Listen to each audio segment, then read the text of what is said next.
how to unlink a client account from your MCC account in the new Google Ad interface. I'm going to walk you through step by step how to do it. It's just a couple of really simple clicks, so make sure you stay through to the end of the video so you can safely unlink these accounts.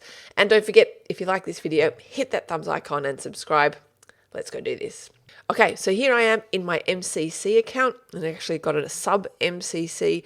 And what I'm going to do is I'm going to go to this sub accounts settings button here, and this is just going to bring up my sub account settings, and I'm going to click on the account that I want to unlink from, and then I'm going to edit, and then I'm just going to unlink, and it's going to ask me if I want to unlink this, and I click unlink.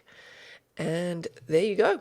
That's how easy it is to unlink a client account from your MCC. Don't forget, hit that thumbs icon and subscribe, and maybe check out my website, teachtraffic.com, for more training courses. Thanks for watching.